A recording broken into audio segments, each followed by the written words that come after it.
The final installation method that we will show you today involves installing a small pump manually. This time we show the installation of a 4-inch Grundfos SP pump together with 80 meters of 2-inch Flexibore. With our smaller range of Flexibore, we are able to use our polymer couplings and secure the electrical cable using cable ties. 2 cable ties are used at every loop, as the cable must remain firmly attached to the hose. A basic roller assists this method of installation. A lighter pump is able to be lifted into the bore.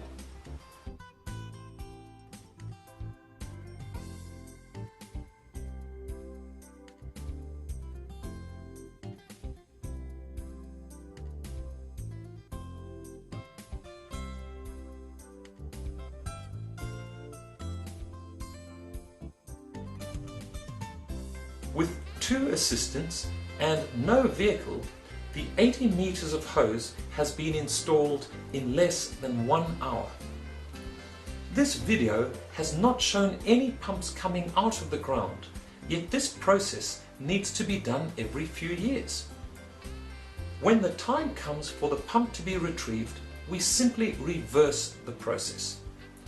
Note, however, that the water must be drained from inside of the Flexibore in order to make the retrieval easy. To drain the water from the hose, 2 methods can be used. The first method is to pre-drill a hole into the pump non-return valve.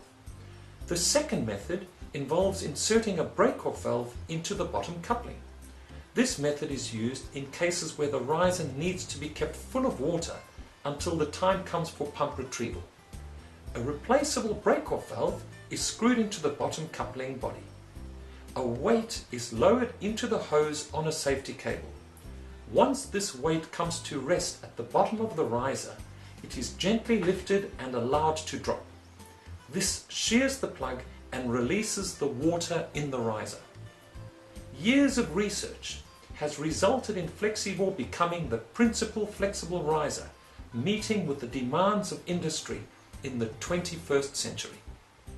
If it's a bore, think Flexibore.